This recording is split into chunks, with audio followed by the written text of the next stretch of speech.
بادشاہ کے محل میں صفائی کرتے ایک بھنگی کی نظر ملکہ پہ پڑی تو وہ پہلی نظر میں اس پہ فدا ہو گیا، لیکن اپنی حیثیت اور ملکہ کی حیثیت میں فرق دیکھا تو سر جھکائے وہاں سے چلا گیا، پر دل تھا جو ایک ملاقات کی حسرت میں تڑپتا رہا۔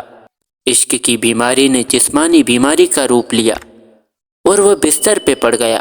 بھنگی کی بیوی بھی اس ساری حالت سے واقف تھی۔ بھنگی کی خراب حالت کی بنا پر اس کی بیوی اس کے کام پر لگ گئی۔ کئی دن تک جب بھنگی ملکہ کو وہاں نظر نہیں آیا تو اس نے اس کی بیوی سے دریافت کیا۔ بھنگی کی بیوی نے یہ سوچ کر گھبرا گئی کہ ملکہ کو اصل بات بتا دی تو نہ جانے کیا حال ہو ہمارا، لیکن ملکہ نے اس کی گھبراہٹ ڈھانچ کر اسے اعتماد میں لیا اور حقیقت پوچھی۔ بھنگی کی بیوی نے وہ ساری صورتحال ملکہ کے گوش گزار کر دی۔ تب ملکہ نے اسے کہا کہ اس سے ملاقات کا یہی ایک راستہ ہے، تم اپنے شوہر سے جا کے کہہ دو کل وہ شہر سے باہر کسی رستے پہ بیٹھ جائے اور بس اللہ اللہ کرتا رہے، نہ تو کسی سے بات کرے اور نہ ہی کسی کا دیا کوئی تحفہ قبول کرے۔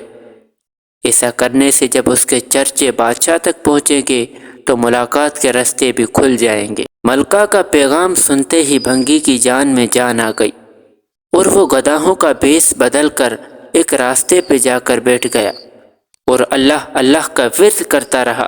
آنے جانے والے اس سے متاثر ہوتے اور نذرانے ساتھ لاتے، لیکن وہ نہ سر اٹھا کے کسی کو دیکھتا نہ کسی کی چیز ہاتھ میں لیتا۔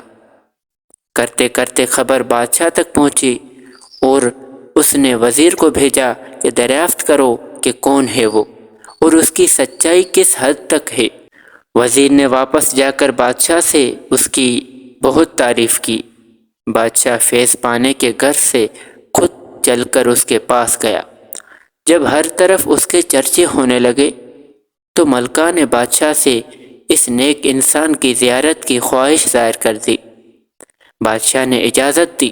اسی اثناء میں جب بھنگی کی اس بات کو احساس ہوا کہ اب تک وہ دل سے نہیں صرف ایک دنیاوی مقصد کے تحت اللہ پاک کے نام کی تسبیح کر رہا تھا، وہ جھوٹا ہے، لیکن پھر بھی اللہ تعالیٰ کی رحمت اس پر اس قدر ہے کہ لوگ اس کے سامنے جھک رہے ہیں، اور کیا بادشاہ کیا عام آدمی سب ہی اسے عزت دے رہے ہیں۔